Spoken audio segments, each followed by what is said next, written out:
தேசமுய திருத்தொண்ட தொழில் படைத்த திருவாளர் வாசமலர்கள் கழல் வழங்க வந்த திறப்பை பலர் தூத்துசி திருத்தொண்ட தொழில்களில் வாக்கினால் சொல்ல வல்லர்கான் எங்கள் வாக்கிய பயனாம் பதிமுறைவால் செய்கிறாரடி செடி கைலாய பரம்பரையில் சிவஞான பொருந்ததி காட்டும் வெண்ணை பயில்வாய்மை மிகண்டான் சந்ததிக்கோர் மெய்ஞான வாழ்வாய் குயிலாரும் குழைத்து ஆவணத்துறை வாழ்க்கை நமச்சிவாய தேவன் செயலாதி மரபுடையும் திருமரபு நீரோடி கரையவன் எல்லாம் வந்த பெருமாள் அது பன்னாரம்பழி அவருடன் நனாவுடைய திருவள்ளியை வணங்கி என் பெருமக்கள் நாயன்மாருடைய குணார் திருப்படி தாமரைகளை மனம் மொழி மெய்களாலை வணங்கி உரையாற்றி சோபனையாவுடைய திருப்படியில் நிலைநினைந்து அடியனுடைய ஞானஸ்ரீ பிறந்தகையாவுடைய திருப்படி தாமரைகளின் கண்ணங்களை வணங்கி எழுந்தருளி இருக்கக்கூடிய அடியார் பெருமக்கள் பொதுவமுத்திகள் உள்ளிட்டோருடைய திருப்படி தாமரைகளை மனம் மொழி கைகளாலை வணங்கி அமைத்து அன்பார்ந்த சிலைச்சொற்களே பன் சுமந்த திருமுறை பதியங்கள் என்ற பகுதியில் சென்ற வகுப்புக்கு நிறைய பேர் வந்திருக்கிறீங்களே தெரியல. போன வகுப்புக்கு வராதவங்க இந்த வகுப்பு வந்திருக்கீங்க. ஏன்னா 12 திருமுறை வரலாறு எல்லாமே போன வகுப்புல சொல்லியாச்சு. ஒரு 4 முழுக்கவே 12 திருமுறை தான் சொன்னோம். பெரிய புராணம் மட்டும்தான் இன்னும் சொல்லல. அது கூட பின்னாடி சொல்லிக்கலாம். நிறைய வந்திருக்கிறீங்களா? புதுசா நிறைய வந்திருக்கிறீங்களா? சரி, ஒரு அடிப்படை மட்டும் நான் சொல்லுவேன். முதல்ல திருமுறைகள்னா என்ன அப்படிங்கிறது நம்ம ஒவ்வொரு வாரமும் நிறையவே சொல்லிட்டு இருந்தோம்னா பாடத்துக்குள்ள போக முடியல. அதனால கொஞ்சம் சுருக்கமா சொல்லிக்கிறேன், அப்புறம் பதியத்துக்குள்ள போய் 12 திருமுறைகள் அப்படிங்கிறது சைவத்துல நமக்கு 27 ஆசிரியர் பெருமக்களால் பாடியது. 27 ஆசிரியர் பெருமக்கள் 12 திருமுறைகள் தோன்றிய காலம் அப்படின்னு பார்த்தா கிபி 2ஆம் நூற்றாண்டுல இருந்து கிபி 12ஆம் நூற்றாண்டு வரைக்கும். 2ஆம் நூற்றாண்டுல முதலாக பதிகம் பாடியது காரைக்காலமையார் தான். காரைக்காலமையாருடைய காலம் 2ஆம் நூற்றாண்டு. அங்கேதான் முதல்ல பதிகமாக பாடியது. முதல்ல பாடியது அற்புத திருவந்தார். அதுதான் முதல்ல தமிழ்ல வந்து நமக்கு திருமுறைகளாக பாடப்பட்டது அற்புத திருவந்தாய் தான். ஆனா தொகுக்கின்ற பொழுது அது எப்படி தொகுத்தாங்க அப்படின்னா 11ஆம் திருமுறைகளை வச்சு தொகுத்தாங்க. ஞானசம்பந்த பெருமாளுடைய காலம் 7ஆம் நூற்றாண்டு. 2ஆம் நூற்றாண்டுல காரைக்காலமையார். 3, 4 எல்லாம் அவ்வளவுக்கு திருமுறைகள் வளராத ஒரு காலம். 5ஆம் நூற்றாண்டுடைய பிற்பகுதி திருமூல தேவநாயனார் 3000 ஆண்டுகள் வாழ்ந்தார் சொன்னாலும் கூட 5ஆம் நூற்றாண்டுன்னு சொல்லுவாங்க. அதற்கு பிறகு 6, 7 நூற்றாண்டுகள் அவ்வளவா திருமுறைகள் வளரல. 7ஆம் நூற்றாண்டினுடைய முற்பகுதியில் தான் நம்முடைய ஞானசம்பந்த பெருமாள் நாவுக்கரசர் 2 பெருமக்களும் அவதரித்தது. 7ஆம் நூற்றாண்டுல ஞானசம்பந்த பெருமாள் நாவுக்கரசர் வந்து நமக்கு திருமுறைகள் கொடுத்தாங்க.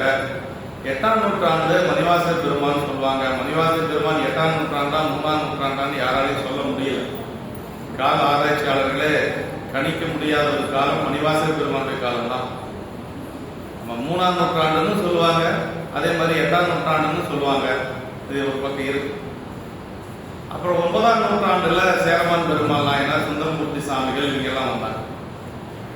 10ஆம் நூற்றாண்டுல நமக்கு நம்பியாண்டார் நம்பிகள் போன்ற பெரியவர்கள் எல்லாம் 11ஆம் திருமுறை ஆசிரியர்கள் நம்பியாண்டார் நம்பிகள் இவங்க எல்லாம் வந்தது. 11ஆம் நூற்றாண்டு அப்படிங்கிற பொழுது அது நம்முடைய அவ்வளவுக்கா நம்முடைய திருமுறை ஆசிரியர்கள் அதில் இல்லைனாலும் கூட நம்பியாண்டார் நம்பிகளுடைய காலமே 11ஆம் நூற்றாண்டு 10க்கு பிறகு அப்படின்னு சொல்லுவாங்க. 12ஆம் நூற்றாண்டு தெய்வ சேக்கிழார் பெருமாள். இப்படிதான் நமக்கு 12ஆம் நூற்றாண்டுலேருந்து 12ஆம் நூற்றாண்டு வரைக்கும் கிட்டத்தட்ட 1000 ஆண்டுகள் திருமுறை நமக்கு வந்த காலம் அப்படின்னு சொல்லி பார்க்கின்ற பொழுது அது முதல் திருமுறையே அப்படின்னு பார்த்தா அம்மா சொன்ன மாதிரி ஞானசம்பந்த பெருமாள் பாடியது திருக்கடைக்கால். 10 பாட்டு பாடுவாங்க. அது ஒரு பதிகம். பதிகம்னா 10 பாட்டுன்னு அர்த்தம். பதிகம் அப்படின்னா 10 பாட்டு. அந்த 10 பாட்டனுடைய பாடுனா என்ன பலன் கிடைக்கும் அப்படிங்கிறது 11ஆவது பாட்டு. அதான்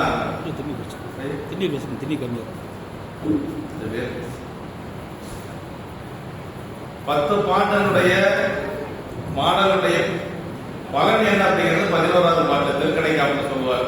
இந்த 10 பாடலையும் பாடுனா இந்த பலன் கிடைக்கும் அப்படின்னு சொல்லி சொல்லுவாங்க.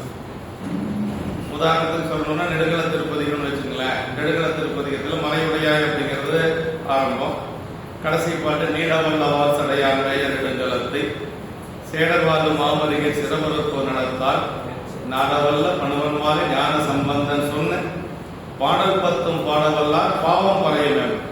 நம்ம செஞ்ச பாவங்கள் எல்லாம் நீங்க அப்படின்னு சொல்லி அந்த பதிகத்தினுடைய கடைசியில சொல்லலாம். அதே மாதிரி ஒவ்வொரு பதிகத்திலேயே அதே மாதிரி தான் வரும். 11வது பாட்டு அப்படிங்கிறது பதிகத்தினுடைய பயனை சொல்லக்கூடிய, அதனால திருக்கடை காப்பு அப்படின்னு பேரு. ஞானசம்பந்த பெருமான் பாடியது 3 திருமுறைகள், 1, 2, 3 என்று சொல்லக்கூடிய முதல் 3 திருமுறைகள் ஞானசம்பந்த பெருமான் எப்படி பாடினார்கள் நம்ம உள்ள போற பொழுது பார்த்தோம். அப்புறம் நாவுக்கரசு பெருமான் அதற்கு பிறகு அவரும் அதே 7ஆம் நூற்றாண்டுல வந்தவர் தான். நாவுக்கரசு பெருமான் பாடியது 4ஆம் திருமுறை, 5ஆம் திருமுறை, 6ஆம் திருமுறை என்று சொல்லக்கூடியது. 4ஆம் திருமுறை அப்படிங்கிறது திரு நேரிசை, திரு விருத்தம் அப்படின்னு சொல்லி சொல்லுவாங்க. நேரிசை இதெல்லாம் 4ஆம் திருமுறையில் வரக்கூடியது. அப்புறம் 5ஆம் திருமுறை அப்படிங்கிறது திரு குறுந்தொகை. குறுந்தொகை வேற யாரும் பாடல, நாவுக்கரசு பெருமான் தான் பாடியிருக்கிறார் 5ஆம் திருமுறை திரு குறுந்தொகை. 6ஆம் திருமுறை திரு தாண்டகம். திருத்தாண்டகம் வேற யாருமே பாடல, நாவுக்கரசு பெருமான் மட்டும்தான் பாடியிருக்கிறார். அவருக்கு பேரு தாண்டக வேந்தர் அப்படின்னு சொல்லி சொல்லுவாங்க. தமிழ்ல திருத்தாண்டகம் பாடிய ஒரே ஒரு ஆசிரியர் யாருன்னா நாவுக்கரசு பெருமான் மட்டும்தான். அப்புறம் 7ஆம் திருமுறை என்று சொல்லுவது சுந்தரமூர்த்தி சாமி திருப்பாட்டு. அம்மா சொன்ன மாதிரி திருப்பாட்டுன்னு பேரு. இதுல நாவுக்கரசர் தான் தேவாரம், ஞானசம்பந்த பெருமானது திருக்கடைக்காப்பு, நாவுக்கரசு பெருமானது தான் தேவாரம், சுந்தரர் பாடியது திருப்பாட்டு. ஆனா இந்த 3ஐயும் சேர்த்து பொதுவா தேவாரம் அப்படின்னு சொல்லி சொல்லுவாங்க. வழக்குல சொல்றது 3ஐயும் சேர்த்து தேவாரம் சொல்லுவாங்க. சுந்தரமூர்த்தி சாமிகள் பாடிய 7ஆம் திருமுறை தான் திருப்பாட்டு. இறைவனே விரும்பி கேட்டதுங்க, அது அங்கதான் வருது. சாமியே ரொம்ப விரும்பி கேட்டது தமிழ்.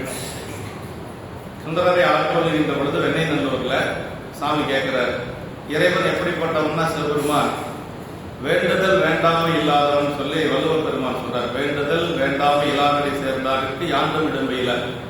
எந்த ஒன்னையும் சாமி யார்கிட்டையும் கேட்டு பெறணுங்கிற அவசியம் கிடையாது. இப்ப தெரிஞ்சுக்கணும்னா அவரே தெரிஞ்சுக்கலாம்.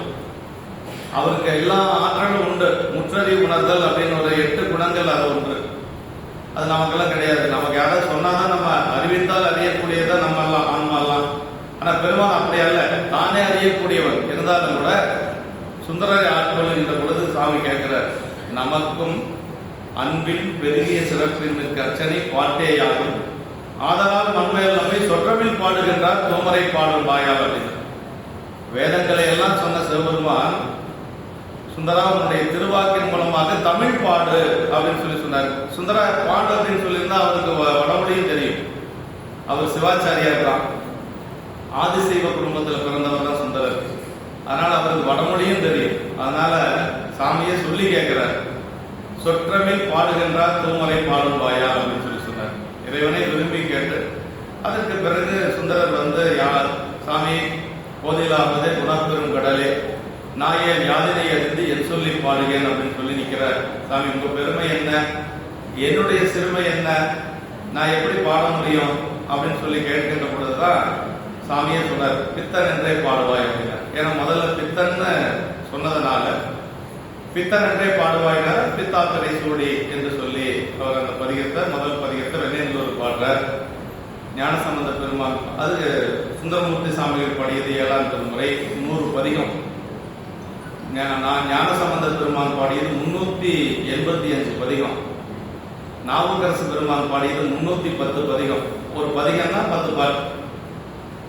ஞானசம்பந்த பெருமான் பாடியது 385 பதிகம். அவர் தான் அதிகமா பாடியது லட்சக்கணக்கில். ஆனா கிடைச்சது நம்மளுக்கு அவ்வளவுதான் கிடைச்சது. சுந்தரமூர்த்தி சாமிகள் பாடியது மொத்தம் 38,000 பதிகம். 38,000 பதிகம் 3,80,000 பாட்டு. ஆனா கிடைச்சது எவ்வளவு கிடைச்சது? 100 பதிகம் தான் கிடைச்சது. 100 பதிகம் தான் கிடைச்சது. சுந்தரம் அதாவது ஞானசம்பந்த பெருமானது 385, நாவுக்கரசு பெருமானது 310, சுந்தரர் வெறும் 100 பதிகம். மொத்தமா 696 பதிகம் நமக்கு தேவாரத்தில் மட்டும் இருக்கு. முதல் 7 திருமுறை மட்டும் 697 திருப்பதிகங்கள். இந்த 797 திருப்பதிகள். அதற்கு பிறகு மணிவாசக பெருமான் அவர் திருவாசகம் பாடினார். அதே மாதிரி திருவாசகம் ஒன்று, இன்னொன்று திருக்கோவையார். 9ஆம் திருமுறையில 2 திருவாசகம் முற்பகுதி, திருக்கோவையார். திருக்கோவையாருங்கிறது என்ன அப்படின்னா, திருவாசகம் அப்படிங்கிறது பெருமானுடைய ஒரு உருகி, பெருமானை தன்னுடைய நெஞ்சிலே வைத்து உருகி பாடியது திருவாசகம். திருக்கோவை என்னன்னா, இறைவனிடத்தில் அன்பு கொண்டு ஒரு காதலன் காதலி பாவனையில பாடியது. அதுக்கு பேர் அறத்துறை பாடல் அப்படின்னு சொல்லுவாங்க. இறைவனை பாட்டுடைய தலைவனாக தன்னை ஒரு தலைவியாக வைத்து மணிவாசக பெருமான் பாடி, அதான் திருக்கோவையார் அப்படிங்கிற அன்பு மீதூர பெருமான் மீது பாடி, இறைவன் பாட்டுடைய தலைவனாக தான் ஒரு தலைவியாக இருந்து பாடியது திருக்கோவையார். திருக்கோவையார் ரொம்ப நல்லா இருக்கும். 400 திருப்பாடல்கள். அதுக்கு பேராசிரியருடைய உரை ரொம்ப அற்புதமா இருக்கும். அது ஒரு நாடக அமைப்பில் இருக்கு. அதுல வளர்ப்பு தாய், பெற்ற தாய், வளர்ப்பு தாய், அப்புறம் அவங்க பொண்ணு இறைவன் மீது காதல் கொள்வது போல, வளர்ப்பு தாய் வந்து அந்த பெண்ணை அழைத்து கொண்டு வருவது போல, இப்படியெல்லாம் திருக்கோவையார் இருக்கு. அது ஒவ்வொரு பதிகம் பார்த்தீங்கன்னா ஒரு காட்சி அமைப்புல இருக்கு, ஒரு நாடக அமைப்புல இருக்கு. அது ஷேக்ஸ்பியர் டிராமானெல்லாம் நம்ம ஆங்கிலத்தில் சொல்றோம் இல்லைங்களா, அதுக்கு முன்னாடியே வந்த டிராமா என்னன்னா, நமக்கு நம்முடைய சைவ இலக்கியத்தில் அதற்கு முன்னாடியே வந்தது திருக்கோவையார். நாடக அமைப்பில் இருக்கக்கூடிய நூல் அது. கனக சபாபதி ஐயான்னு சொல்லி கோவையில் அம்மாவுக்கெல்லாம் தெரியும்னு நினைக்கிறேன். அவர் வந்து அதில் பிஹெச்டி பண்ணியிருக்கார். திருக்கோவையாரில் பிஹெச்டி பண்ணியிருக்கார். அவர் வந்து நடிச்சு காட்டுவார், அது எப்படி அந்த கோவையார் பாடுறது அப்படிங்கிறத நடிச்சு காட்டுவார். அந்த மாதிரி அவர் அதில் ரொம்ப இன்னும் இருக்கிறாரு. ரொம்ப வயசாயிடுச்சு, நாங்கள்லாம் அவருக்கு படிச்சிருக்கிறோம். அவ்வளவு அருமையான ஒரு நூல் திருக்கோவை. அது வந்து புரிஞ்சுக்கிறதே ரொம்ப ரொம்ப கொஞ்சம் கடினமா இருக்கும். ரொம்ப அன்பு மேலீட்டினால் மணிவாசக பெருமான் கூத்த பெருமானை நினைந்து பாடியது திருச்சிற்றம்பல கோவையான பேர். திருச்சிற்றம்பல கோவையான திருச்சிற்றம்பலத்தில் இருக்கக்கூடிய தில்லையில் இருக்கக்கூடிய கூத்த பெருமானை தன்னுடைய தலைவனாக வைத்து பாடியது கோவையார். அதற்கு பிறகு 9ஆம் திருமுறை திரு இசைப்பா முதல் பகுதி 9 ஆசிரியர் பெருமக்கள் பாடியது. 9 பேர் பாடியது 9ஆம் திருமுறை. திருமாளிகை தேவர், அப்புறம் சேந்தனார், கருவூர் தேவர், வேணாட்டடிகள், கண்டராதித்தர், அதிராடிகள், இப்படி 9 ஆசிரியர் பெருமக்கள் பாடியது திரு இசைப்பா. அதுல 2வது பகுதியாக இருக்கக்கூடிய திருப்பல்லாண்டு. திருப்பல்லாண்டு அப்படிங்கிறது சேந்தனார் மட்டுமே பாடியது. திருப்பல்லாண்டு ஒரே பதிகம் தான் இருக்கும், ஆனால் சேந்தனார் பாடியது. பெருமானுக்கு பல்லாண்டு சொல்லக்கூடியது. அப்புறம் 10ஆம் திருமுறை என்று சொல்லுவது திரு மந்திரம். 3000 பாடல்கள் இருக்கு. தமிழ்ல வந்து ஆகமம் அப்படின்னு சொன்னா திருமந்திரம் தான். நம்ம ஆகம கருத்துக்களை, 30 உண்மைகளை அப்படியே சொல்லப்பட்டிருக்கக்கூடியது திருமந்திரம். திருமந்திரம் வந்து எப்படின்னா, அருணை வடிவேல் முதலியாருடைய உரை ரொம்ப அற்புதமா இருக்கு. மற்ற உரைகள் எல்லாம் சும்மா அப்படியே ஒரு மாதிரி உலகியல் இது சொல்ற மாதிரி இருக்கு. அருணை வடிவேல் முதலியாருடைய உரை தான் இருக்கிறதுலையே. எங்க ஆசிரியர் பேராசிரியர் வையாபுலியார் வந்து எங்களுக்கு அதில் தான் பாடம் நடத்தினாரு. அருணையாருடைய உரை ரொம்ப ரொம்ப அருமையா இருக்கு. தர்மபுர உரையில அதான் இருக்கு. அருணையாருடைய உரை தான் இருக்கு தர்மபுர பதிப்புல. அவரு வருஷம் ஒரு பாடல், திருமூல தேவநாயனார் வருஷம் ஒரு பாடல் பெருமானுடைய அந்த ஒரு வியாபகத்துல அப்படி தியானத்தில் இருந்து யோக நிலையிலிருந்து ஆண்டுக்கு ஒரு பாடலாக பாடியதுதான் திருமந்திரம். அது திருவாவூரையில தான் பாடுறது. திருவாவூரையில தான் பாடியதாக நமக்கு சொல்லுவாங்க. திருவாவூர் போயிருந்தீங்க எல்லாரும் தெரியும். அந்த அரச மரத்தடையில் தான் அவர் இருந்தது அப்படின்னு சொல்லுவாங்க. அங்கிருந்து திருமந்திரத்தை ஞானசம்பந்த பெருமான் தான் எடுத்து கொடுத்ததாக நமக்கு வரலாறு இருக்கு. அந்த 3000 ஞான பணுவல் ஆண்டுக்கு ஒரு பாடலாக பாடியதுதான் அந்த திருமந்திரம் என்று சொல்வது 10ஆம் திருமுறை. 11ஆம் திருமுறையில 12 ஆசிரியர் பெருமக்கள் பாடியது.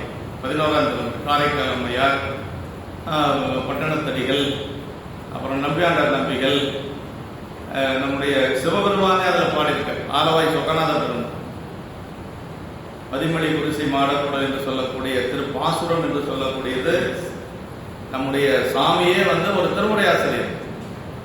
11ஆம் திருமுறை ஆசிரியர் 12 பேர்ல மதுரை ஆலவாய் சொக்கநாத பெருமான ஒரு பானபத்திரன் என்று சொல்லக்கூடிய ஒரு புலவருக்கு வறுமையில் இருக்கிறார்.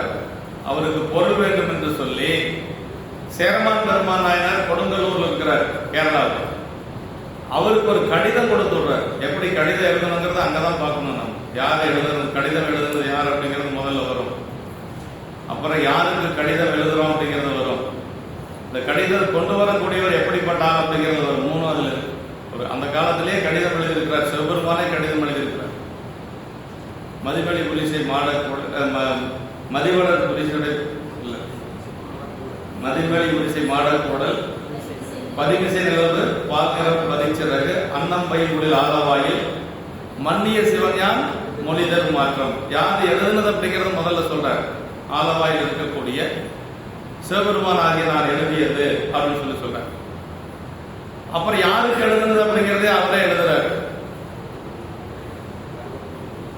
பருவத் கொன்பு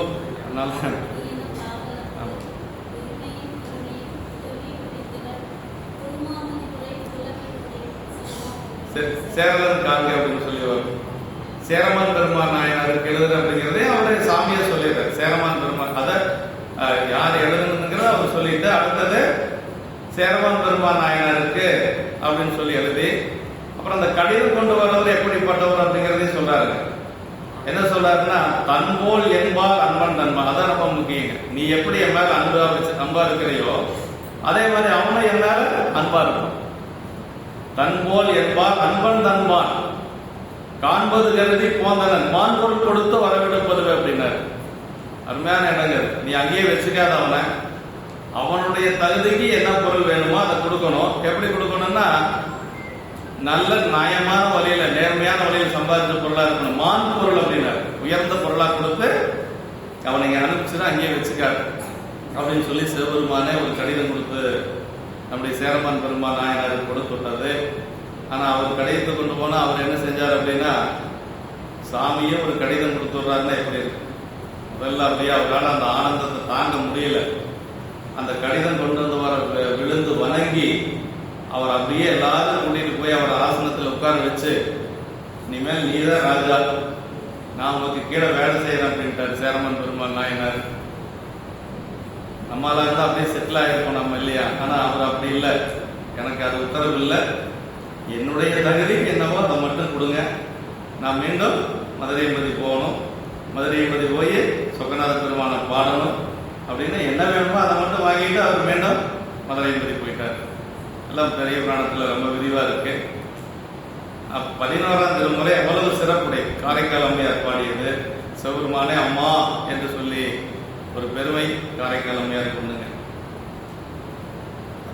அதுலதான் சொல்றாரு, உற்பவித்து எழுந்த ஞானத்து ஒருமையில் உமைகொண்டன்னை அற்புத திருவந்தாதி அப்பொழுது அருளி செய்தார் அப்படின்றார். உற்பவித்து எழுந்த ஞானத்து ஒருமையில் உமைகொண்டன்னை அப்படின்னா இந்த திருமுறைகள் எல்லாம் ஞானசம்பந்த பெருமான் பாடினார், நவக்கரசு பெருமான் பாடினார். நம்ம பச்சாரத்துக்கு சொன்னாலும் கூட உள்ள இருந்து யார் பாடினாங்க அப்படின்னா சிவபெருமான் தான் உள்ள இருந்து பாடினார்.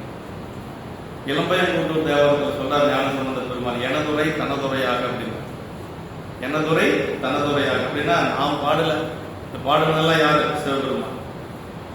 அதே மாதிரி நம்முடைய அப்பர் சாமியில் சொல்றார், பன்னிய செந்தமிழ் மாலை பாடுவித்து என் சிந்தை மயக்கருத்த திருவருளினாலே அப்படின்னா. பன்னிய செந்தமிழ் மாலை பாடுவித்து அப்படின்னு என்ன? இவர் பாடல, அவர் பாடி வைக்கிறார். சாமி தான் பாட வைக்கிறார்.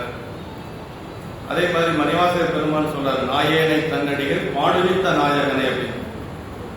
இப்ப இந்த திருமுறைகள் யார் பாடுறாங்க அப்படின்னா, இறைவன் உள்ளென்று உணர்த்த நம்முடைய அருளாளர்கள் அப்படியே நமக்கு கொடுத்ததுதான் திருமுறை. 12 திருமுறை. திரு அப்படின்னா முதல்ல என்னன்னா சிவம் அர்த்தங்கள். முறை அப்படின்னா சிவபெருமானை பற்றிய ஞான நூல்கள் அப்படின்னா. முறை அப்படின்னா முறைப்படுத்துதல், அதெல்லாம் அப்படி ஒழுங்குபடுத்தல். திரு அப்படின்னா சிவம். சென்றடையாத திருவுடையானை சிராப்பொருளை குன்றுடையானை போல என் உள்ளம் உடைய நன்றுடையானை பதிகின்ற ஞான சம்பந்த பெருமான் சொல்றார். நன்றுடையானை தீயதலானை நரை வெள்ளேறு ஒன்றுடையானை உமையொரு பாகனுடையானை சென்றடையாத திருவுடையானை சிராப்பொருளை குன்றுடையானை கூரை என் உள்ளம் குளிருங்க. அப்ப திரு அப்படின்னா சிவம் அர்த்தங்க. சிவபெருமானை உள்ளத்தில் நிறுத்தி அவனுடைய அந்த ஒரு திருவருளினாலே பாடியதான் நமக்கு திருமுறை. திருமுறை பாடுனா என்ன கிடைக்கும் அப்படின்னா நமக்கு முக்தி கிடைக்கும். திருமுறை பாடினா நமக்கு முக்தி கிடைக்கும். பதிகம் அப்படிங்கிற சொல்லுக்கு பொருள் என்ன அப்படின்னா சிவகணி உரையில சொல்றாரு, மெய்ப்பொருளை குறிக்கும் சொல் வடிவம் அப்படின்னாரு. மெய்ப்பொருள் என்ன? சிவபெருமான். பதிகம் அப்படின்னா மெய்ப்பொருளை குறிக்கக்கூடிய சொல் வடிவம் அப்படின்னாரு. சாமிதான் பதிகமா இருக்கக்கூடியது. அதனால நீங்க ஏதாவது நமக்கு வேணும் அப்படின்னா பெருமாண்ட போய் நம்ம ஒண்ணும் வேண்டாம், ஒரு பதிகம் பாடுனா போதும், கண்டிப்பா நடக்கும். நம்பிக்கையோட பாடுவாங்க. அளப்பில கீதம் சொன்னாருக்கு அடியெல்லாம் அருளுமாறு அப்பசாமி சொல்றாரு. விளக்கினால் பெற்ற இன்பம் எழுக்கினால் பதற்றியாகும், துளக்கினால் மனதொடுத்தால் தூயவில் நேரலாகும், விளக்கிட்டால் பேரு சொல்லி மெய்ஞரி ஞானமாகும், அளப்பில கீதம் சொன்னாருக்கு அடியெல்லாம் அருளுமாறு அப்படின்னார். அளப்பில கீதம் சொன்னாருக்கு அடியெல்லாம் அருளுமாறுனார். திருமுறை மட்டும் நம்ம பாடணும் போதும்.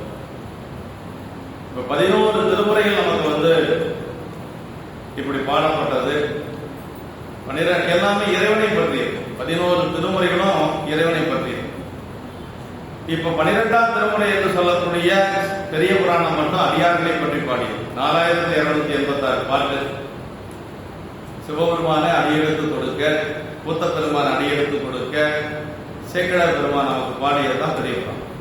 இந்த 11 திருமுறைகளும் பாடிய ஒரு பயன் எங்க இருக்குது அப்படின்னா 12ஆம் திருமுறையில். திருச்சிராப்பள்ளியில ராகவையான்னு ஒருத்தர் இருக்க, எத்தனை பேருக்கு தெரியும் தெரியல, ஒரு சிலருக்கு தெரிஞ்சிருக்கலாம், தெரியாம இருக்கலாம். பெரிய புராணம் 4286 பாட்டு மனப்பாடம், உரையோட மனப்பாடம், சிவகணி உரையோட மனப்பாடம். சிவகமணி சி.கே. சுப்பிரமணிய முதலியார் ஒருத்தர் கோயம்புத்தூர்ல இருந்தார். 23 வருஷம் அந்த பெரிய புராணத்துக்கு மட்டும் உரை எழுதியிருந்தார். 23 ஆண்டுகள் உரை எழுதுறது மட்டும். அந்த உரை 7 வால்யூம், மொத்தம் 7 வால்யூம், இன்னொன்று சின்னதா ஒன்று இருக்கு 8 வால்யூம். அந்த 8 வால்யூம் அவருக்கு அப்படியே மனப்பாடம். அவர் என்ன சொல்றாரு அப்படின்னா 796 பதிகம் நம்ம முதல்ல சொன்னோம் இல்லைங்களா, 796 பதிகத்தை நம்ம தினசரி பாட முடியாது, யாருனாலும் முடியாது. இந்த 796 பதிகத்தை பாடினா, ஒரு பதிகத்தை பாடினா அந்த 796 பதிகத்தை பாடின பலன் இருக்கு அப்படிங்கிறார். எந்த பதிகம் அப்படின்னா திருத்தொண்ட தொகை அப்படிங்கிறார். ஏன்னா அதான் அடியார்களை பற்றிய திருப்பதி. நீங்க 796 பதிகம் தினசரி பாட முடியாதுங்க, ஆனா இந்த பலனெல்லாம் எனக்கு அந்த ஒரே பதிகத்தில் கிடைக்கணும்னா என்ன செய்யணும் தெரியுங்களா? திருத்தொண்ட தொகை பாடணும். இறைவனை அடியெடுத்து கொடுக்க சுந்தரர் பாடி, சுந்தரமூர்த்தி சாமிகளை எதுக்கு சாமி கைலாயத்திலிருந்து கீழே அனுப்பினார் அப்படின்னா திருத்தொண்ட தொகை பாடுறதுக்கு தான். தில்லைவாழந்த மடியாருக்கு மடியன், திருநீலகண்டத்து குஜவனார்க்கடியன், இல்லையே என்னாத இயல்பகைக்கு மடியன், இடையாளன் குடிமார் போகுது இல்லைங்களா? அது அந்த ஒரு பதிகத்தில் அவ்வளவு இருக்கு. ஏனைய 796 பதிகம், 795 பதிகங்களும் இறைவனை பற்றி பாடும். இந்த ஒரு பதிகம் மட்டும் அடியார்களை பற்றி பாடும். இந்த அடியார்களை பற்றி தினசரி நம்ம திருவடி வணங்கிட்டோம்னா சாமியை நம்ம வணங்கினதுக்கு சமம். அதனால இந்த ஒரு பதிகத்தை கண்டிப்பா பாடணுங்க. அது எப்படி வந்தது அப்படின்னா நமக்கு பெரிய முதல்ல பெரிய புராணம் எப்படி வந்தது அப்படின்னா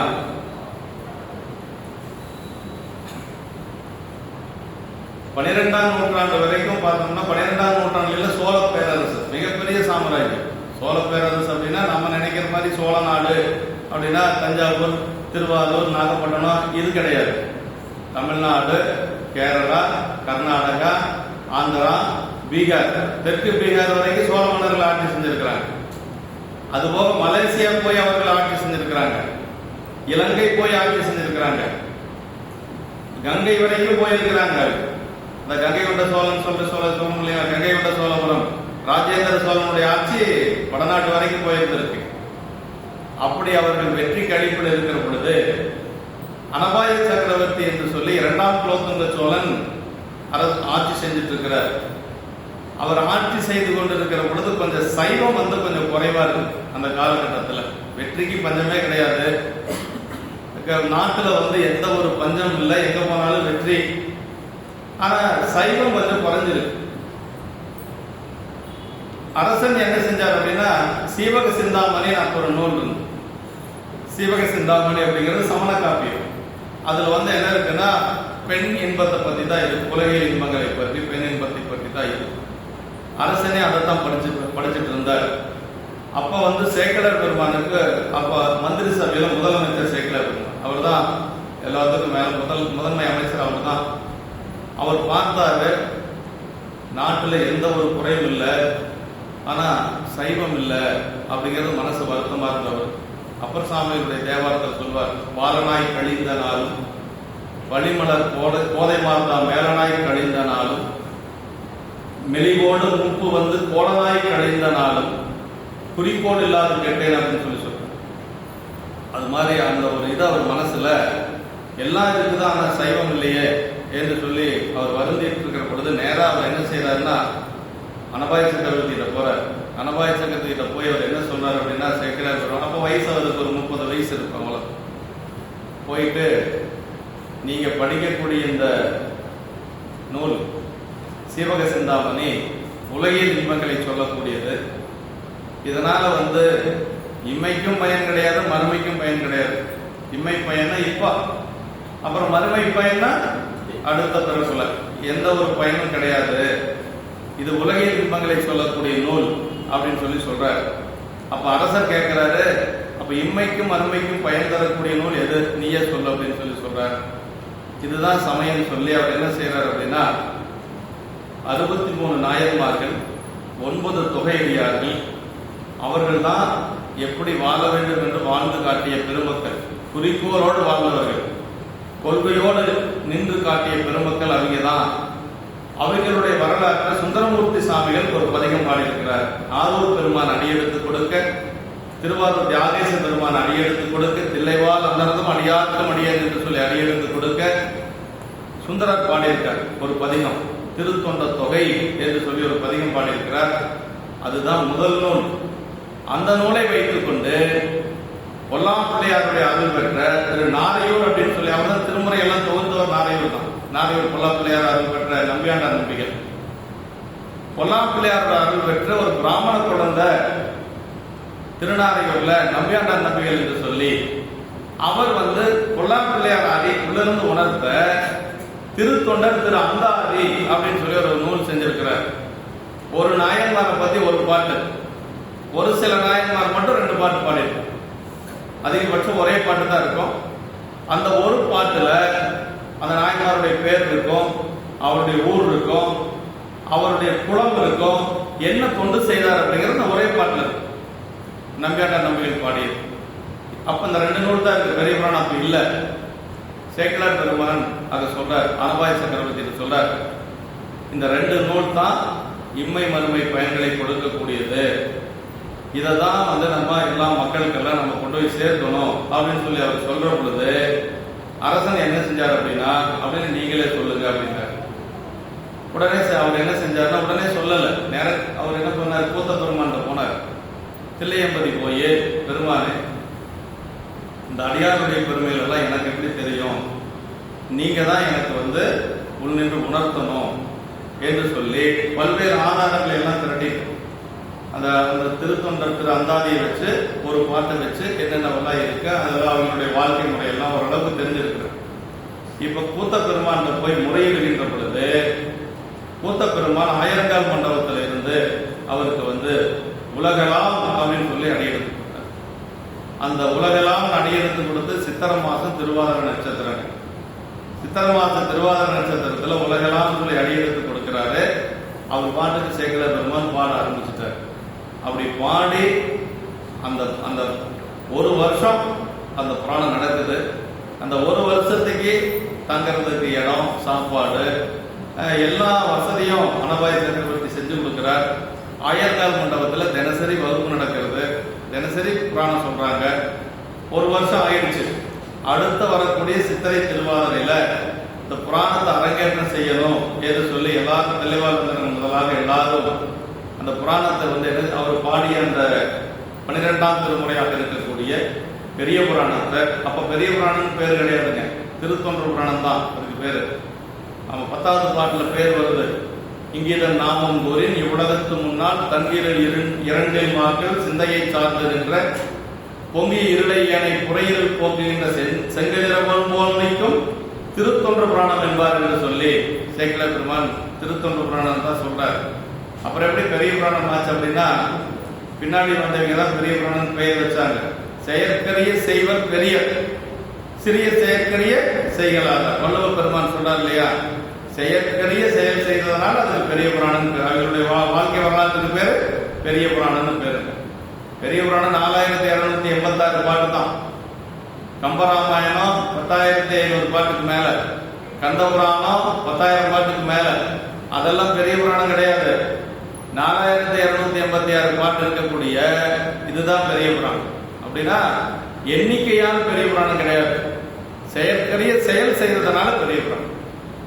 அப்படி என்ன செஞ்சாங்க அப்படின்னா, நம்மால செய்ய முடியாத செயல்களை அவங்க ரொம்ப எளிமையா செஞ்சாங்க. ஒரு அடியார் வராங்கன்னா நம்ம சாப்பாடு போடுறதுங்கிறது நமக்கு முடியுமா அப்படின்னா, சிலர் போடுவாங்க, ஒரு சில நாள் போட முடியாது. கொஞ்சம் முன்னாடியே வந்திருந்தா பரவாயில்லைங்க ஐயா, இப்பதாங்க ஐயா எல்லாம் முடிச்சோம் அப்படின்னு சொல்லுவோம் நம்ம, இல்லைங்களா? இவ்வளவு நேரம் ஆகி போச்சுங்களே அப்படிம்போம். ஆனா அவங்க எல்லாம் அப்படி இல்லைங்க. நைட்டு 10 மணிக்கு வந்தாலும் போடுவாங்க.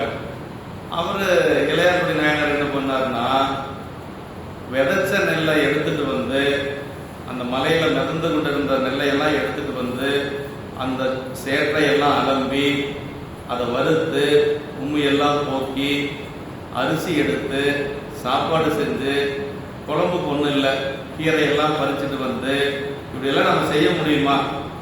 இது லாஜிக்கா ஒத்து வருமா அப்படின்னா, ஏங்க இப்படி எல்லாம் பேசிட்டு இருக்கிறீங்க பொழுது போகாம அப்படின்னு சொல்லுவான் நம்ம, இல்லைங்களா? இதை செஞ்சாங்க நம்ம நாயன். நம்மளால முடியாத அவங்க செஞ்சாங்க. அதுதான் நமக்கு அவங்களுக்கு இருக்கக்கூடிய வேறு. அதே மாதிரி ஒரு குழந்தை 5 வயசு குழந்தைய அறிஞ்சு வந்த அடியாருக்கு படைக்க முடியுமா அப்படின்னா நம்மளால முடியாது. ஆனா நாயன்மார்கள் செஞ்சாங்க. சிறுத்தொண்ட நாயனார், திருவெண்காட்டு நங்கையும் செஞ்சாங்க. அப்புறம் ஒரு அடியார் வந்து கேட்கறதுக்கு மனைவி நாம அனுப்பிட முடியுமா என்ன? அப்படியெல்லாம் அனுப்ப முடியாது, இல்லைங்களா? ஆனா அவங்க அனுப்புனாங்க. அவங்க அனுப்புனாங்கன்னா ஒரு கொள்கை அவங்களுக்கு. அவருடைய கொள்கை என்ன தெரியுங்களா? ஏற்பை நாயனருடைய கொள்கை, யாதும் ஒன்றும் எம்பக்கம் உண்டாகில் அன்னது எம்பிரான் அடியவர் உடைமை. எந்த பொருள் என்னிடத்தில் இருந்தாலும் அது சிவபெருமானுடைய அடியார்களுக்கு சொந்தமானது. அப்படி வாழ்ந்தவர் அவரு. வந்தவர் ஆட்டுக்குடியை கேட்கிற மாதிரி, மாட்டை கேட்கிற மாதிரி, கண்ணுக்குடியை கேட்கிற மாதிரி மனைவியை கேட்டாரு. அதுவும் கொடுத்தனன் அப்படின்னு சொல்லி கொடுத்துட்டாரு. அவ்வளவுதான். அப்படின்னா கொள்கையில உரைப்பாரு. அது சரியா அப்படியெல்லாம் கொடுக்கலாமா அப்படின்னா அது உலகியல் நோக்கம், இல்லைங்களா? நம்ம உலகியல் இருந்து அதெல்லாம். ஆனா அவங்க அப்படி அதெல்லாம் கடந்தவர்கள் நம்முடைய நாயகம். உலகையில எல்லாம் கடந்தவர்கள் நம்முடைய நாயகம். அதனால அவங்களோட நம்ம நம்மளை கம்பேர் பண்ணி நம்ம யோசிச்சுட்டு இருக்க கூடாது. அதனால அப்படி பெரிய புராணம் நமக்கு மிகச்சிறந்த ஒரு நூல். அது எல்லாமே நமக்கு நம்முடைய சேக்கிழார் பெருமான் பாடி முடிக்கிறார். எதிர்வரக்கூடிய சித்திரை திருவாதிரையில அந்த நூலை யானை மீது ஏற்றி சேக்கிழார் பெருமானை யானை மேல உட்கார வச்சு, அரசன் அதற்கு பின்னாடி உட்கார்ந்து இணைக்கவரி வீசிக்கொண்டு திருவீதி உலா இந்த பெரிய புராணத்தை அரங்கேற்றம் செய்தார்கள் என்று சொல்லி நமக்கு திருமுறை கண்ட புராணத்துல நமக்கு உமாதி சுவாசிரியர் பாடியிருக்கிறார். இப்படியெல்லாம் பெரிய புராணம் அரங்கேற்றம் பண்ணது 12ஆம் திருமுறையாக. பெரிய புராணத்துக்கு மூல நூலாக இருக்கக்கூடியது நமக்கு என்னன்னா திருத்தொண்ட தொகை. அது எப்படி வந்தது அப்படின்னா, சுந்தரர் கைலாயத்தில் இருக்கிறார், சிவபெருமானுடைய திருவடியில் இருக்கிறார், பூவும் நீரும் கொண்டு அங்க இருக்கிறார். அப்படி அவர் அங்க இருக்கிற பொழுது சாமி பார்த்தாரு. சரி, சுந்தரர் இங்க நல்லா தான் இருக்கிறார், ஒன்றும் தப்பு இல்லை. ஆனா மண்ணுலகத்துக்கு போனா தான் திருத்தொண்ட தொகை கொடுக்கணும். திருத்தொண்ட தொகை அப்படிங்கிறது தான் 63 நாயன்மார்கள், 9 தொகையடியார்கள். அதனால அதுக்கு தகுதியான ஆள் யார் அப்படின்னு பாக்குறாரு. தன்னிடத்தில் இருக்கக்கூடிய ஒருவனை கீழே அனுப்பணும்னு நினைக்கிறார். அப்படி அனுப்புறதுன்னா, மேல இருந்து கீழே ஒருத்தர் அனுப்புறதுன்னா ஏதாவது ஒரு காரணம் வேணும். ஒரு காரணம் இல்லாத ஒருத்தர் மேல இருந்து கீழே அனுப்ப முடியாது. அப்பதான் மலர் பறித்து கொண்டிருக்கிற பொழுது நந்தவனத்துல இவர் அந்த மலர் பறித்து கொண்டிருக்கிறார் சுந்தரர். அவருக்கு வேலையே சாமிக்கு மலர் பறித்து சாற்றுவது, திருநீற்று பொக்கணத்தை ஏற்றி நிற்பது தான் அவருடைய வேலை. அப்படி இருக்கிற பொழுது 2 பெண்கள், கமலினி அணிந்தது என்று சொல்லக்கூடிய 2 பெண்கள் நந்தவனத்துல மலர் பறிச்சுட்டு இருக்கிறாங்க.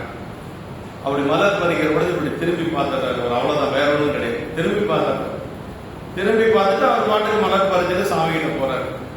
அப்படி சாமி கிட்ட போன உடனேயே சாமி என்ன செய்யறாரு அப்படின்னா, இதுதான் சமயம் அப்படின்னு சொல்லி எப்படியாவது கீழே அனுப்பணும்னு சாமி இருக்கிறார். போன உடனே சாமி சொல்றாரு, மாதர்பால் மனம் வைத்தனை மெல்லியலாருடன் காதல் இன்பம் கலந்து அணைவாய் அப்படின்னு. அந்த பெண்களோட மனம் வச்சுட்ட, அதனால மண்ணுலகத்துல போய் அந்த 2 பெண்களோடு வாழ்ந்து அதற்கு பிறகு மீண்டும் நீங்க வா அப்படின்னு சொல்லி சொல்றாரு. அப்ப சுந்தரர் வந்து கொஞ்சம் வருத்தப்படுறாரு. ஏன் வருத்தப்படுறாருன்னா, செய்ய சேவடி நீங்கும் சிறுமையே மையல் மானுடமாய் மயங்கும் வழி தடுத்தாட்கள் அப்படின்னு சொல்லி. சாமி இந்த திருப்படி கிடைக்கிறதே பெருசு, இருந்தாலும் இப்ப நீங்க கீழே போக சொல்றீங்க. நான் கீழே போற பொழுது இந்த 2 பெண்கள் யாருன்னு எனக்கு தெரியாது.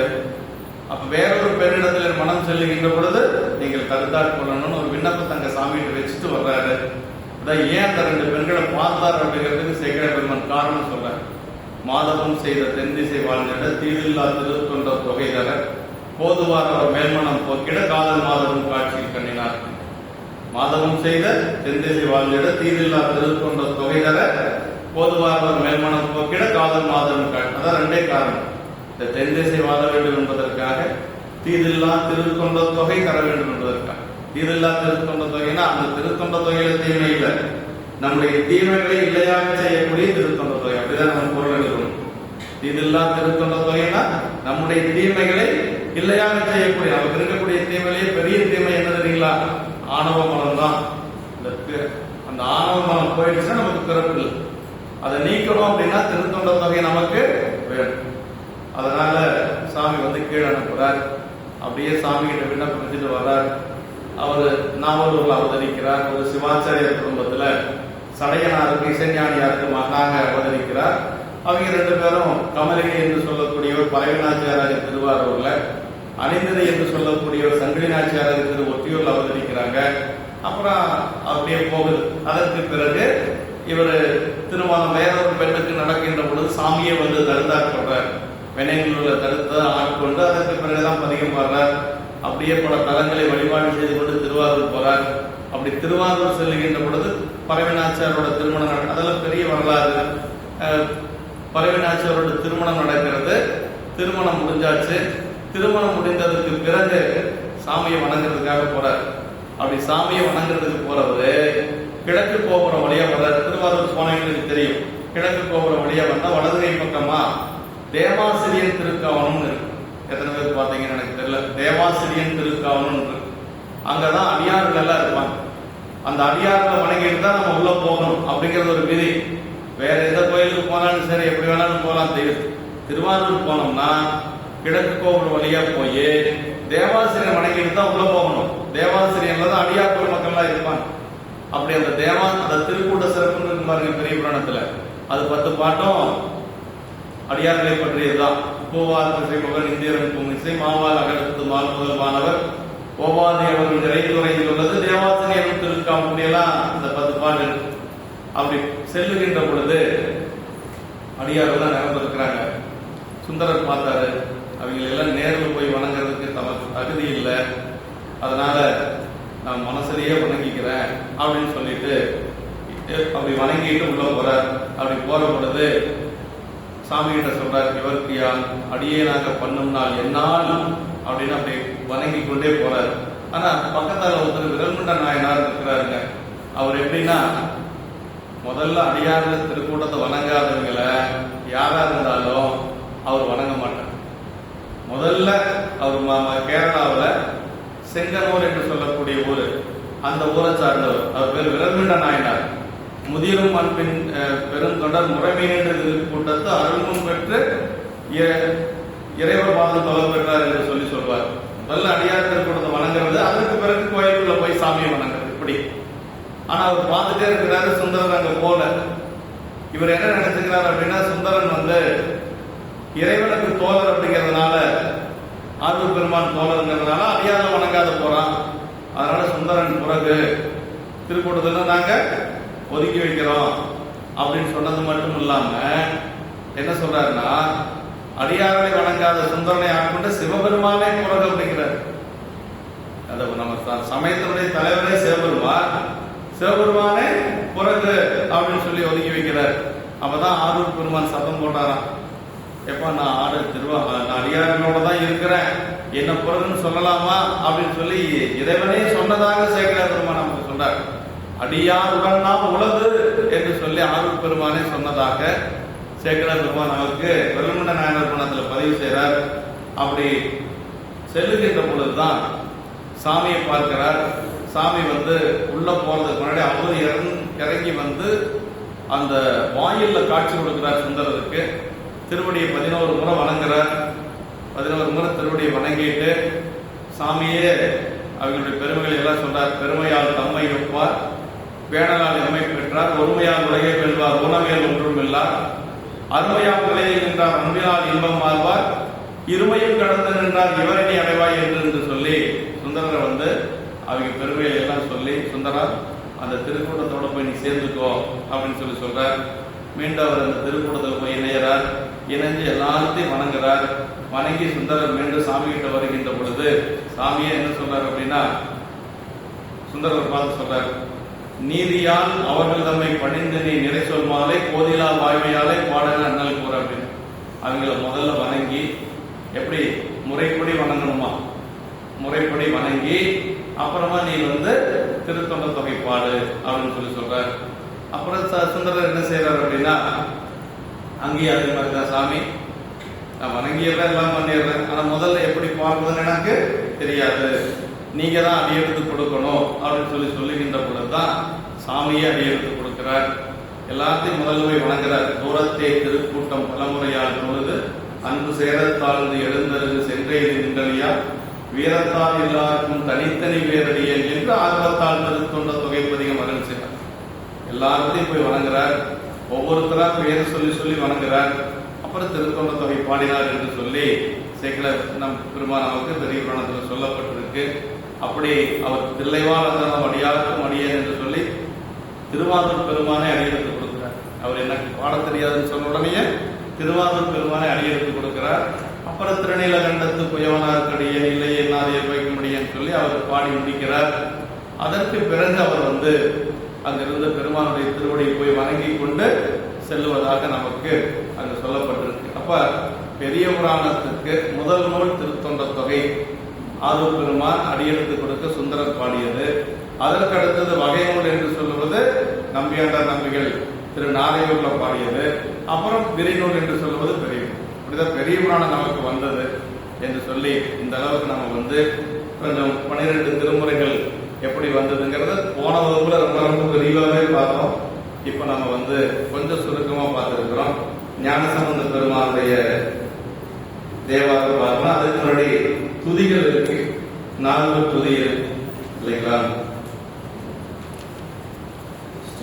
கல்லால் நிழல் மழை இல்லாதே பொருளாதினை மலர் நல்லா துணைவரே 4 துதியில புலியர்வோன் வெப்பழித்த புகழியது கலர் போற்றி பரணபம் ஆடிவிசை கட்டுவதற்குள் அணைந்தவரார் அணி போற்றி வாண்டி திருநாவலு பந்தொன்று கலந்து போற்றி ஊழி மணி திருவாதபுர திருத்தால் போற்றி உமாவதி சுவாச்சாரியர் பாடியது.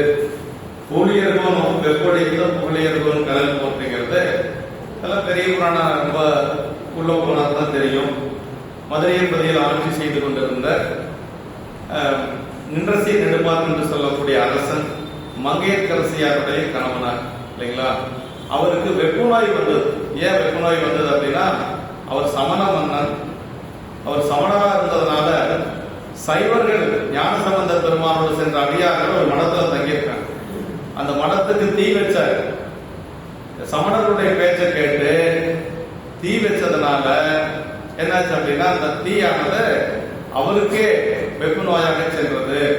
அதான் பூலியர்கோன் வெப்பொழித்த புகழியர்கோன் கடல் போற்றினார். அந்த வெப்பு நோய் கடைசி யார் நீக்கினாங்க? ஞானசம்பந்த பெருமான் சென்றுதான் நீக்கினார். வெப்பு நோய் மன்னனுக்கு வந்துருச்சு. சமணர்கள் என்னென்னமோ பண்ணி பார்த்தாங்க. அந்த நோய் மீண்டும் மீண்டும் அதிகமாகிக் கொண்டே இருந்தது.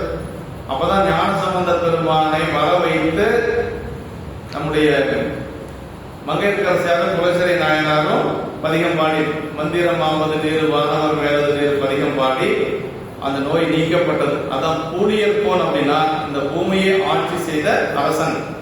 புகழியர்கோன் அப்படின்னா புகழி என்று சொல்லுவது சீர்காழியுடைய 12 பேர்ல ஒண்ணு. சீர்காழிக்கு 12 பேர் இருக்குங்க. புகழி அப்படிங்கிறது சீர்காழியினுடைய அரசனாக இருக்கக்கூடிய ஞானசம்பந்த பெருமான் அப்படின்னு சொல்லியார். பூரியர்கோன் வெப்பு ஒழித்த அந்த வெப்பு நோயை நீக்கிய புகழியர்கோன் கடல் போற்றி அப்படின்னு புகழி நகரத்தில் இருக்கக்கூடிய ஞானசம்பந்த பெருமான் திருவடி வாழ்க போற்றி அப்படின்னு சொல்லி சொல்லுவோம். இதான் பூலியர்கோன் அப்படின்னா இந்த மண்ணுலகத்தை ஆட்சி செய்த நின்றசி நெடுமாறன். புகழியர்கோன் அப்படின்னா புகழி நகரத்தினுடைய அரசனாக இருக்கக்கூடிய அரசன் தான் அவர் வந்து ஒரு இதுக்கு உபச்சாரத்துக்கு சொல்றது. புகழியர்கோன் கடல் போற்றி என்று சொல்லி சொன்னார். 12 பேர் இருக்குது. பிரம்மபுரம், வேணுபுரம், புகழி, பெரு வெங்கூர் நீர், பொறுப்பில் திரு தோணிபுரம், பூந்தாராய் சிரபுரமும், வலுபுரமும், சன்மை நகர், வளர்காணி, கொச்சை வயம், பரவது கருமளமா 12 திருப்பெயர்த்தால் அப்படின்னா சேக்கடார் பெருமான் சொல்றார். 12 பேர் சீர்காழி. அந்த 12 பேர் சொல்றதே ஒரு பெரிய புண்ணியங்க. அடுத்தது ஆண்டி விசை கழுந்ததற்கில் அனைந்த பிரான் அடி போற்றி நாவுக்கரசர். அதாவது சமணர்கள் என்ன செஞ்சாங்க, பல்வேறு துன்பங்கள் செஞ்சாங்க, எல்லாத்துலயும் பிழைச்சிட்டாங்க. முதல்ல என்ன செஞ்சாங்க, சுண்ணாம்பு காலவாயில கொண்டு போய் போட்டாங்க. 7 நாள் அங்க இருந்தார். 7 நாள் கழித்து அந்த சுண்ணாம்பு காலவாயினுடைய அறையை திறந்தா முதல்ல இருந்ததை விட நல்லா இருந்தார். எப்படி அப்படி இருந்தார் அப்படின்னா அஞ்சலத்தை சொல்லிட்டு இருந்தார். அதனால அப்படியே நல்ல ஒரு தெளிவா இருந்தாரு. அதற்கு பிறகு என்ன பண்ணாங்க அப்படின்னா சரி இதுல தப்பிச்சுட்டார் அப்படின்னு சொல்லி யானையை விட்டு இடர செய்தார்கள். மதம் பிடித்த யானை அப்படி அவர் கீழே ஒரு குழியில இறக்கி வச்சுட்டாங்க. கழுத்து மட்டும்தான் மேல இருக்கு. யானை போய் முடிச்சா அவ்வளவுதான் அவர் முடிஞ்சாரு. யானை என்ன செஞ்சது, அவரு அங்க இருந்தாலும் கூட அப்படியே பெருமானுடைய திருவடியவே நினைச்சிட்டு இருந்தார். யானை பலமாக வந்து அவரை வணங்கி கொண்டு சென்றது. அது கூட சொல்லுவாங்க என்னன்னா, அப்படி யானை இப்படி பார்க்கின்ற பொழுது அந்த யானையினுடைய மதமே போயிடுச்சான். ஏன்னா நாவுக்கரசு பெருமான் தீட்சை கொடுத்தது மாதிரி ஆயிடுச்சு. அதாவது நயனம்னு பேரு. அதாவது குருநாதர் பார்வையின் மூலமாக நம்முடைய மலங்களை நீக்குவாங்க. அதுக்கு பேர் நயன தீட்சைன்னு பேர். அப்படியே நாவுக்கரசுடைய திருநோக்கம் அப்படி பட்ட உடனே அந்த யானையுடைய தன்மை மாறிடுச்சு. அவர் மிதிக்கிறதுக்கு வந்த யானை என்ன செஞ்சது, வலமா வந்து வணங்கி கொண்டு போயிடுச்சு. அதான் அதான் அது ஒண்ணு. இன்னொன்னு என்னன்னா, பால் சோத்துல விஷம் கலந்து கொடுத்தாங்க. பால் சோத்துல விஷம் கலந்து கொடுத்தோன்னு நாவுக்கரசு என்ன பண்ணாருன்னா அஞ்சலத்தை சொல்லி சாப்பிட்டாரு. சேக்கடார் பெருமான் சொல்றாரு, அவரே பார்த்தாரு. துஞ்சிருள் காலை மாலை தொடர்ச்சி மறந்திராதே, அஞ்செழுத்து ஓதினாலும் அரண்மனை கண்பதாகும், வஞ்சனை பால் சோறாக்கி வழக்கில்லாமல் தந்த நஞ்சமுது ஆக்கிவிட்டால் நனிப்பள்ளி அடிகளாரினார். அஞ்செழுத்து சொல்லி அந்த விஷங்கலந்த பால் சோத்தை சாப்பிட்டாரு. சாப்பிட்டோன்னு என்னாச்சு, அது அப்படி அமிர்தமாக மாறியது என்று சொல்லி அவருடைய தேவாலயத்திலேயே நனிப்பள்ளி தேவாலயத்தில் பாடுறாரு. அது ஒன்று 3 சூழ்ச்சி ஆச்சுங்களா. 4வது சூழ்ச்சி, என்ன பண்ணாலும் இவன் தப்பிச்சுக்கிறான், இவன் என்ன செய்யணும் அப்படின்னா நல்ல பெரிய பாறாங்கல், அந்த பாறாங்கல்ல நல்லா கட்டி இருக கட்டி பெரிய கழித்தெடுத்து கட்டி அப்படியே கொண்டு கடல்ல போட்டுருங்க அப்படின்னு சொல்லி சொன்னார் அரசன். அப்படி சொன்ன உடனேயே அவர் அதே மாதிரி அழைச்சிட்டு போய் நடுக்கடல்ல அப்படி கல்லில பிணித்து கொண்டே உள்ள போட்டாங்க. அப்படி போட்ட உடனே நாவுக்கரசு என்ன பாடுறாருன்னா, சொற்றுணை வேதியன் சோதிவானவன் ஒற்றுணை திருந்தடி பொருந்தர் கைதொல கற்றுணை கூட்டியோர் கடலில் பாய்ச்சினும் நற்றுணையாவது நமச்சிவாயவே, எனக்கு துணையாக நிற்பது நமச்சிவாயம் தான் என்று சொல்லி அப்படியே நமச்சிவாயத்தை சொல்லி அந்த பதிகத்தை பாடினார். அப்படியே கல் வந்து மேல வெப்பமாக மிதந்தது என்று சொல்லி நமக்கு சொல்லப்பட்டது. அது சேக்கடார் பெருமான் சொல்றார், இருவினை பாசமும் மலர்கள் ஆழ்த்தலில் வருபவர் கடலில் வீழ் மாக்கள் ஏறிட அருளுமை அஞ்செழுத்து அரசினை ஒருகள் மேல் ஏற்றிடல் உரைத்தல் வேண்டுமோ அப்படின்னார். நம்ம சாதாரணமா உலகத்தில் இருக்கக்கூடிய மக்களே அஞ்செழுத்த சொன்னோம்னா பிறப்பு நீங்குமா. சேக்கடார் பெருமான் சொல்றாரு, அப்படி சாதாரண மக்களையுமே பிறப்பு நீக்கக்கூடிய அந்த அஞ்செழுத்து நாவுக்கரசு பெருமானை கடல் அப்படி தெப்பமாக ஏற்றியது ஒன்றும் பெரிய வியப்பு இல்லை. அது என்ன பெரிய காரியமா என்று சொல்லி நமக்கு சேக்கடார் பெருமானே அவருடைய உயர்வை சொல்றார். அதுதான் இந்த ஆலிமிசை கல்மிதப்பில். ஆலிமிசைனா ரொம்ப ஆழமான அந்த கடல். ஆலிமிசை கல்மிதப்பில் அணைந்த பிரான் அடி போற்றி என்று சொல்லி சொல்வது. வாணி திருநாவது வன்தொண்டர் பதம் போற்றி. சுந்தரமூர்த்தி சுவாமிகள் வன்தொண்டர் அப்படிங்கிறது சுந்தரருக்கு இறைவன் கொடுத்த பேருங்க. சுந்தருடைய பேர் என்னன்னா, கைலாயத்துல ஆராத சுந்தரம்னு பேர். அது சாமியில பாற்கடல் கடந்தாங்கல்ல, தேவர்கள் ஒரு பக்கம், அசுரர்கள் ஒரு பக்கம் பார்க்கடலை கடைந்த பொழுது முதல்ல என்ன வந்தது? நஞ்சு வந்தது இல்லைங்களா? அந்த நஞ்சை என்ன பண்ணாங்க? எல்லாரும் பயந்து ஓடுனாங்க. சாமி என்ன பண்ணாருன்னா, சுந்தரா அந்த நஞ்சை எடுத்துட்டு வா என்று சொல்லி சுந்தரரை கீழே அனுப்பினார். சுந்தரர் அனுப்ப அந்த நஞ்சை அவர் எடுத்து கையில கொண்டு போனார். அந்த கடைகின்ற பொழுது வந்த நஞ்சு பட்டு கருத்து போனவர் தான் விஷ்ணு. விஷ்ணுவனுடைய நிறம் நல்ல பொன்னிறமான நிறம் தான். ஆனா அந்த நஞ்சு பட்டு கருத்து போனதுதான் கிருஷ்ணர் கருப்பானது காரணம். ஏன்னா அவரும் கடல்ல தான் இருக்காரு, பள்ளி கொண்ட பெருமான் தானே அவரு. காளி எதிரில் வந்தாங்க. காளியினுடைய வண்ணம் பொன்னிறம். அந்த நஞ்சு பட்டு காளியை கருத்து போயிட்டான். இப்ப சாப்பிட்ட சிவபெருமானுக்கு கண்ணை கருத்து போச்சு, கையில் எடுத்துட்டு வந்த சுந்தரனுக்கு ஒன்னா. அதனாலதான் அதுக்கு பேரு ஆலாத சுந்தரர் அப்படின்னு சொல்லி சொல்லுவாங்க. மேல ஆலாத சுந்தரர், கீழே அப்பா அம்மா வச்ச பேரு நம்பி ஆரூரன், அப்புறம் சாமி வச்ச பேர் வந்துட்டோம்.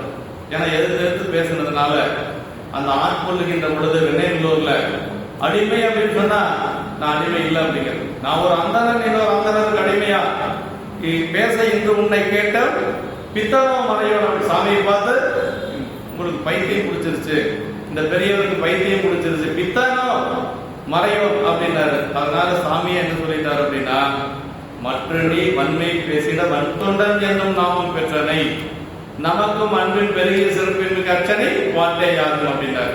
அப்ப வன்தொண்டன் அப்படிங்கிறது சிவபெருமானே வச்ச பேருங்க. ஆகார சுந்தரர், நம்பி ஆரூரன், வன்தொண்டர், மறுபடியும் மேல வரும்பொழுது ஆகார சுந்தர். இப்படி வாதி திருநாவூர் வன்தொண்டர் பரந்தோற்றி சுந்தருடைய திருவடியை வணங்குகிறார். ஊழிவடி திருவாதபுர திருத்தாக்க போற்றினார். ஊழிவடி திருவாதபுரம் நம்முடைய வாதவூரடிகள் மணிவாசக பெருமான் அவதரித்தது திருவாதவூர் என்று சொல்லக்கூடியது. மதுரை என்பதில மேலூர் என்று சொல்லக்கூடிய அந்த மேலூருக்கு பக்கத்தில் இருக்கக்கூடிய திருவாதவூர். இப்ப அரண்மனை அறக்கட்டளை சார்பாக அங்க பெரிய ஒரு திருப்பணி செய்து தினசரி திருவாசகம் முற்றுவதல் அங்க நடந்துட்டு. தினசரி திருவாசகம் முற்றுவதல் வரக்கூடிய அன்பர்கள் எல்லாத்துக்கும் அன்னப்பாளிப்பு செய்யறாங்க, தங்குவதற்கு இடம் கொடுக்குறாங்க. ஒவ்வொரு நாளைக்கும் ஒவ்வொரு ஊர்ல இருந்து போய் முற்றுவதல் செஞ்சுட்டு இருக்காங்க. 2 வருஷமா தொடர்ந்து நடந்துட்டு. அதான் அந்த ஊழி வழி திருவாதவர திருத்தால் பற்றி என்று சொல்லி திருமானம் அழுது அடியடைந்த அண்ணல் என்று சொல்லி சொல்லுவாங்க. அவர் சொல்றார். அடுத்தது கணபதி வாழ்த்து. பிடியதன் குருமை குழவுக்கு கரியது வடிகொடு தனதடி வழிபடும் அவரிடர் கடிகன பதிவர் அருளினன் மிகுவடை வடிவினர் பயில்வழி படமுறை இறகே என்று சொல்லி திரு பதிவளம் என்று சொல்லக்கூடிய பதிவில் இருக்கக்கூடிய விநாயகர் பெருமான எடுத்துக்கிறார். இது நமக்கு தேவாரத்தில் வரக்கூடிய தொடர். பிடியதன் குருமை என்று சொல்லக்கூடியது